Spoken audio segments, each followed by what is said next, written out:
Zakiat Latondi conduit les professionnels des médias au parc Agualand de l'honorable Edmond Agua à Ouedo. Cette visite s'inscrit dans le cadre de la commémoration de la Journée internationale de la liberté de presse célébrée chaque 3 mai. Après avoir reçu les consignes à tenir au cours de la visite sur ce site, ce groupe d'hommes de médias a visité toute la faune et la flore implantée par l'honorable Edmond Agua. Pour Zakiat Latondi, président de l'UPMB, c'est une visite découverte et détente. À un moment, on s'est dit, au-delà des activités de réflexion, c'était important qu'on trouve le moment de s'amuser un peu parce que nous exerçons un métier qui est très stressant. On a l'occasion de beaucoup bouger avec notre métier, mais toutes les fois qu'on bouge dans l'exercice de notre profession, on ne pense pas toujours à nous. On va voir les autres vivre des événements. Pourquoi pas trouver le moment d'être des acteurs de notre vie? Et là, c'est une sortie détente, découverte, apprentissage aussi, informative, parce qu'on a énormément appris. Moi, j'ai vu des animaux que je n'ai jamais vus. J'ai appris sur le système de reproduction, le système d'organisation, sur les vertus de plusieurs plantes. Et honnêtement, c'est extraordinaire de savoir que chez nous au Bénin, on a une si belle richesse. Il y en a d'autres, mais il y a plusieurs particularités ici qui méritent d'être appréciées de visu et qui méritent d'être saluées. Et je voudrais très respectueusement saluer le promoteur de ce site, l'honorable Edmond Agua, pour l'investissement. Et je voudrais appeler les uns et les autres à venir se faire plaisir. C'est extraordinaire. Parfois, il y a des choses qu'on a vues ici que les gens sont obligés de voyager pour aller voir. Mais c'est possible aujourd'hui au Bénin et je pense que nos initiatives au niveau national, il faut des nationaux pour les accompagner. Nous, on n'a pas d'argent comme certains pour accompagner, mais je pense qu'on a notre plume, on a nos micros, on a nos caméras et on a mobilisé tout ça au service aujourd'hui de Agualand et j'espère que ça payera déjà pour les autres, mais pour nous aussi, parce qu'on en sort d'ici énormément grandi. Quand on regarde un peu ce qui s'est passé aujourd'hui, la mobilisation des uns et des autres, ce n'était pas gagné d'avance. Et de cette initiative-là, il y a plusieurs autres idées qui sont sorties. Les gens du Nord souhaiteraient qu'on vienne au Nord pour visiter, les gens de l'intérieur un peu partout. Et je pense qu'on prendra le temps de réfléchir sur vraiment un modèle organisationnel qui permettra une plus grande participation des uns et des autres parce que le métier nous occupe énormément. C'est difficile de trouver des temps de distraction, mais je pense qu'il faut œuvrer à trouver ces temps-là parce que ça nourrit notre cœur et notre âme. Tenu informé de cette visite de l'Union des professionnels des médias du Bénin, l'honorable Edmond Agua, promoteur du site Agualand, est passé s'imprégner de la satisfaction de ses visiteurs. Très ému, il lance par 3 fois le slogan Agualand et aux professionnels des médias de répondre. Agualand, c'est super! Agualand, c'est super! Agualand, c'est super! Gabin Goubilly, rédacteur en chef du quotidien Le Matinal, s'exprime sur cette façon de commémorer la Journée internationale de la liberté de presse. Il apprécie également ces variétés d'animaux rares de la sous-région qui se trouvent dans ce parc. Je tiens à remercier l'Union des professionnels des médias du Bénin pour nous avoir offert cette belle opportunité, un instant qui nous a permis de sortir du stress quotidien, de la pression professionnelle pour venir nous oxygéner ici, découvrir un peu les merveilles qui se retrouvent ici sur le parc touristique Agualand ici à Toba. C'était très bien, nous avons visité une variété d'animaux, aussi bien domestiques que sauvages. C'est des instants vraiment très récréatifs, des instants de bonheur que nous apprécions à juste valeur. On aurait souhaité que ces instants de détente et de loisirs soient répétés tout au long de l'année pour permettre bien sûr aux professionnels des médias de quitter l'environnement de travail pour aller découvrir les merveilles touristiques et culturelles du pays. Et surtout ce que j'ai aimé, c'est la dimension touristique. Au-delà des animaux sauvages qui nous ont été présentés, au-delà de tout ce qu'on a découvert ici, il y a un pan de notre histoire qui est révélé. Nous avons découvert un peu la suite des rois qui se sont succédés à la tête du royaume d'Abomey, depuis Rugbadia jusqu'à Agoli Agbo. Ce fut un instant que moi, personnellement, j'ai apprécié.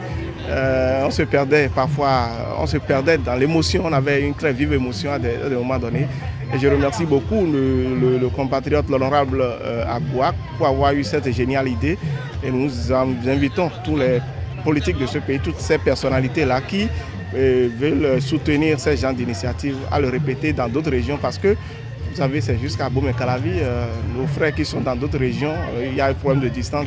Si on peut réitérer ces genres d'initiatives dans d'autres localités, ce serait une très bonne chose. Merci. Merci. Le promoteur du site touristique Agualand confie avoir fait cette réalisation sur fonds propres. Démarré depuis 1989, ce projet s'est concrétisé après 30 ans et pour cause. C'est vrai qu'il faut avoir le temps pour ça, mais il faut aussi avoir les moyens. Je suis un opérateur économique et j'ai décidé de faire tout ce que j'ai fait là sur fonds propres. Je n'ai pas fait recours à des banques. C'est pour ça que ça a pris beaucoup de temps. J'ai travaillé sur mes économies, j'ai travaillé sur le soutien financier des amis qui ont bien voulu me comprendre, puisque beaucoup ne croyaient pas à ce que je disais et ce que je faisais depuis une trentaine d'années. Je ne voudrais pas vous dire 30 ans, mais ça fait 33 ans. J'ai commencé ici en 1989.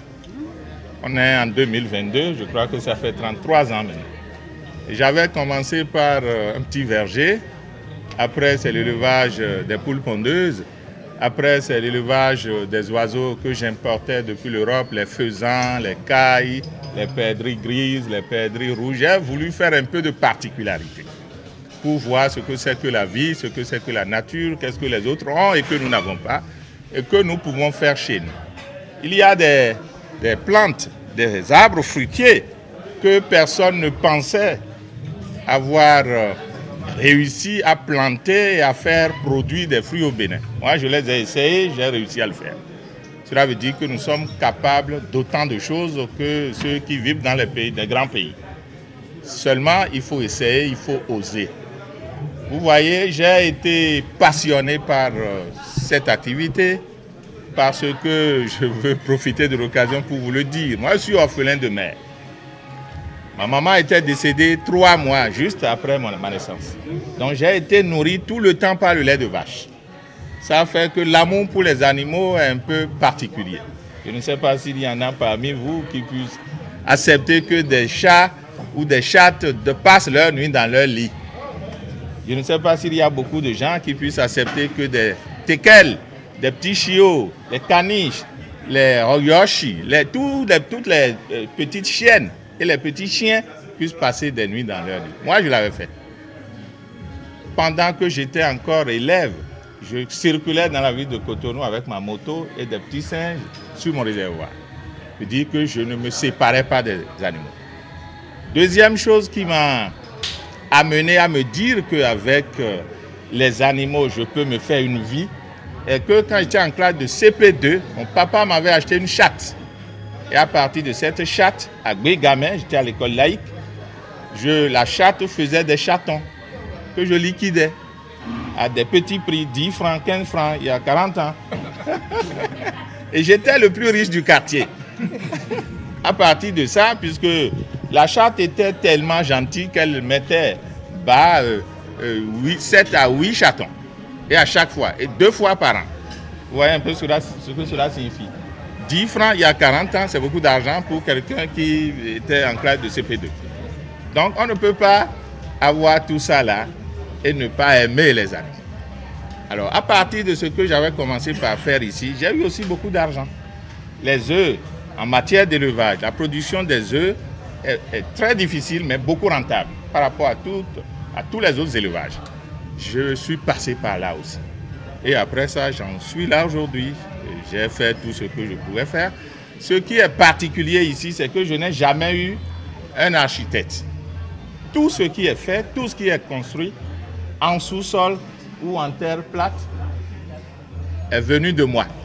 C'est mon architecture, c'est ma pensée, ce sont mes réflexions. Les poteaux implantés là, alignés, il faut savoir que c'est moi qui les ai écrits, c'est moi qui les ai établis sur un papier. Le plafond là, c'est moi qui les ai dessinés. Donc tous les arbres qui sont dans la maison, c'est moi qui les ai plantés. Et les palmiers là, je les ai plantés il y a 15-20 ans parce que j'ai un programme de laisser des girafes là qui doivent manger à une hauteur donnée.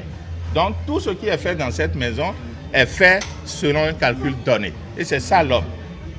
Un homme, ce n'est pas seulement celui qui a eu de l'argent, c'est celui qui a pu faire quelque chose sur terre et après lui, on puisse continuer à parler de lui. Je vous remercie. Merci beaucoup.